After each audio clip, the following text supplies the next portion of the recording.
Hello, everyone. Hello, this is the second section of the Fourfold Human Being. We'll be talking about the etheric body and everything related to it that we can come up with in 4 different ways. And just because we're starting to get into the things that are a little bit more not strictly materialistic, scientific, I need to clarify a few things. So this is where we take a departure from what science would regard as like reasonable or possible, because they basically say only matter exists, all explanations must be conditioned by purely an understanding of material processes. There can be no alternative, because that would just be like ghosts or whatever. Now the thing is that like life as its own thing, as its own set of laws, as its own existence, does work in a lawful way, but it's just not in a mineral lawful way. These laws have a living character to them. And so, is that flickering? I feel like it is. Going dark. Yeah, so there are laws to every one of these bodies. They're all lawful entities, but the laws are not necessarily comprehensible with the type of science that we have, because it's again, it's dynamic, it's living. It doesn't unfold according to simple numerical laws. Like situational qualities will also be involved, but they can all be known and predicted by people with a certain level of like clairvoyant reading or whatever. But I'm just, as an aside, we are now moving into like pseudo-scientific territory. Now the thing about this is that like you don't need anything other than your own common sense and your ability to observe to understand that these things are true. We actually don't need to go to a lab and point at a bunch of figures and make a graph or whatever. You can actually see this is very simple, right? It's just that nobody ever put it to you exactly like this, right? So starting with the etheric body, right? Let's go back to the kingdom of nature. Let's go to the outside. Let's step away from the human being for a while, right? So we established that we have these kingdoms of nature out there. We've got mineral, plant, animal, and then humans, which are not, in fact, another type of animal, although that is the only explanation that can be come up with, again, because, you know, what other explanation could there be if you think that matter is all there is? So we established that the mineral kingdom only has a physical body. Now, as a brief aside, all of these entities technically have all of the same 4 parts that the human beings do, but they cannot come down to the physical plane. They're kept up in higher regions. That's why these are not humans. So minerals would have theoretically an etheric, astral, and eye components, but they cannot descend to the physical plane, which is why the mineral appears to be what it is, just pure physicality. So going from, right, mineral to plant, there is an easy and obvious difference, right? The plant is alive. It grows, it flourishes, it goes through transformations, it dies, it reproduces itself. It is a completely different ballgame, right?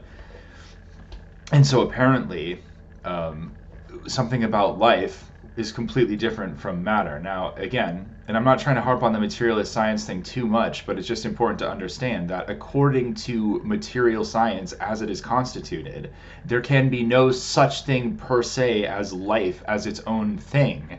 It has to be some incredibly complicated material process that is still, in essence, no different than molecules smashing into each other. I mean, somehow they manage to smash their way into higher organized systems and then like collapse or whatever. I mean, the whole thing is very shaky. But again, if you assume it has to be matter, you will twist anything in any way to make that fit. So plants, they grow. Plants have what we term in occult science an etheric body, also a life body, body of formative forces, also in some ways like a time body, allows you to experience time in sequence. So life as an element is, in a certain sense, a reflection of spirit, okay? Because spirit is move, growth, change, right? Now, interestingly, life is all about reproduction. It's the astral element that gives it the ability to sort of transform itself. But life is a reflection of spiritual life, but encoded into matter in such a way that matter can have a life, despite the fact that it has been exiled onto a plane that is dead, right? Somehow life can get through. And it gets through in human beings, it gets through in plants and animals, and anything else that is animate, but not necessarily sentient or sapient. So just as another brief aside, we've talked about the elements and how they relate to these bodies, right? We said, well, the physical body is earth, although technically it has its origins in fire. And all of these bodies are going to be a little bit confusing except for the eye, because the eye was born now, and hence it is in heat, in fire. But when I say that these bodies come from elements, it also means that in the physical human being, these elements are reflections of the bodies of these higher bodies. It's the method by which these higher bodies can interact in a physical way is through the elements. And each body is tuned by evolution to a particular element. So just as an aside, I know this is kind of getting off track, but it's in service of this whole picture. The physical body, like now, today, modern human, the physical body is the earth body. They're the same, I think. Well, again, it's been modified by these other bodies, but the physical body is earth, right? The etheric body expresses itself in the water element of yourself. It's not exactly right to say that it is the water. It interacts with the water. The water is sort of like the outer aspect of it. The astral body is linked to the air human, the person that is inhaled and exhaled out of you, aeriform at every moment. And then the I, the ego, is actually the heat body. Humans don't just like generate heat metabolically in a mineral way. Humans are actually contain living heat. They have an entire being made of heat, and that being runs all of the top level subconscious and superconscious aspects via heat, via these heat transformations in the body. It is able to create other things, including like metabolism, right? Like a muscle, it breaks down, it undergoes metabolism in order to move, right? This heat process there. So human beings are actually made of like human heat, and it's not the same as just random chemical heat outside in nature. So the elemental components of the human correspond to these four higher bodies. So it's not just that back in the day they were made with these elements as a basis, but in each epoch there is a new elemental basis for each of these. And we're not even getting into this whole spiritual aspect. We're just talking about the bodies, the things that let you be on these levels. So the etheric body, we've talked about Okay, so now a little bit of cosmic history, right? We talked about Saturn, right? This creation of the physical body out of fire, heat being the first matter that could ever be created out of will, essentially, some kind of transformation from spirit to activity. And just as an aside, so in Christian esotericism, these spirits that are able to send out their will to be transmuted into matter, these are the thrones, right? And you have to imagine how incredibly powerful that is. See, we are very blasé about being able to move a hand or whatever, but we have absolutely no idea how. And you can, even if you wanted, like, if you say, oh, it's nerves that are connected, like, it just kicks the question back, because the fundamental issue is, how does something so spiritual affect something physical, right? With extraordinary difficulty, actually.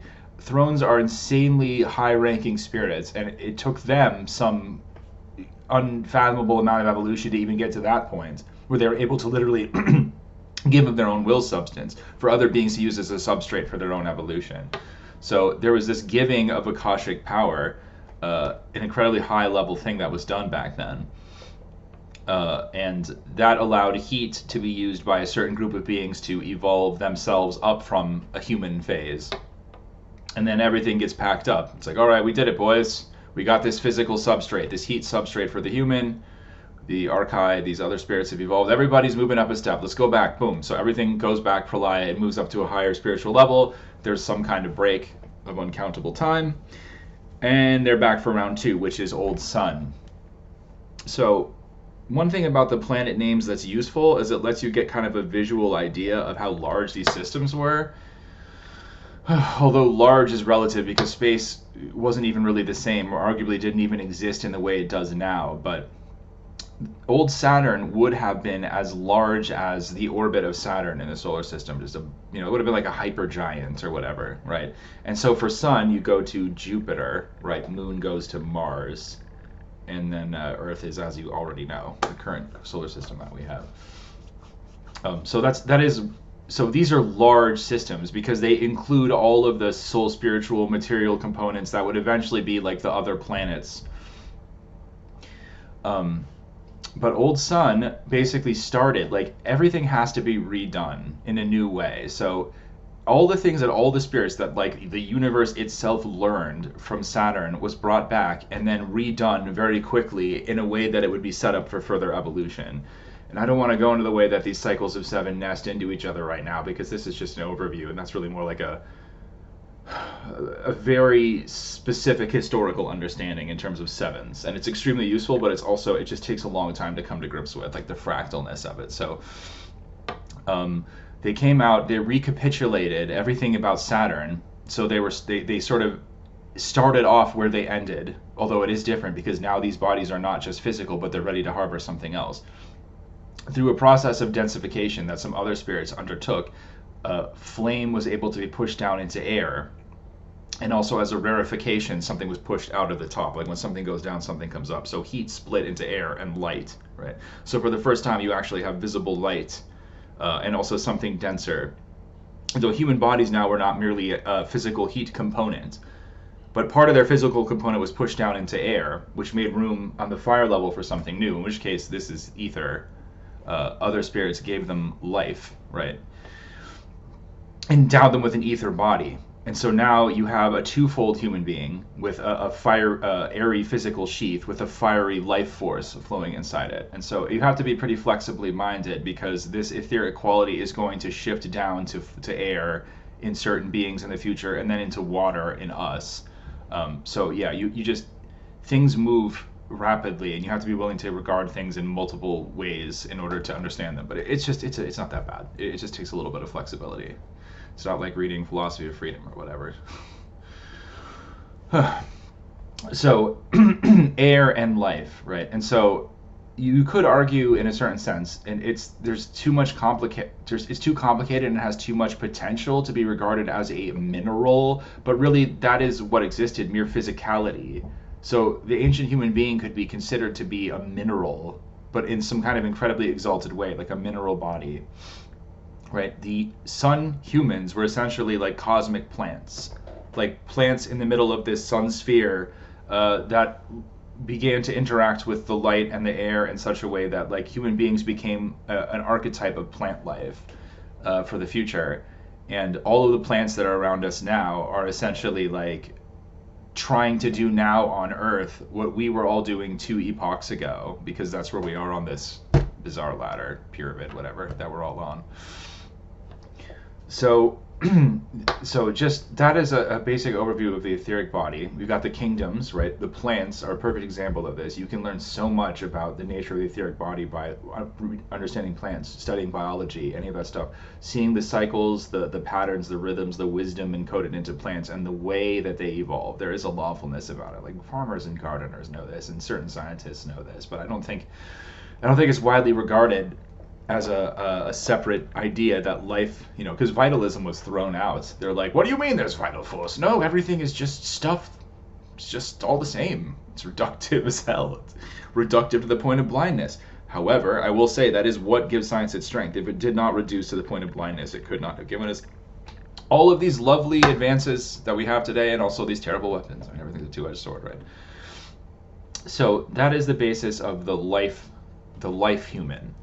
Goes back a little bit, and this is, so it's like, great, so we're plants, right? Again, this is all in service of getting the human all the way up to a point where they can accept that that self-consciousness, which is a tremendous undertaking. It took eons of time, countless amounts of preparation to create something that is able to harbor that divine self-identity on the physical plane. So we're working our way up there. After this is going to be Old Moon with astrality, and then finally we can come to modern times with the eye. And this is so criminally brief, because we're going to be talking about how these things evolve on a more micro scale in terms of historical and civilizational epochs. So we'll get into that, but let's just keep it simple and stick with what we have right now. So thank you for listening, everybody. Astral Body is up next. Toodaloo.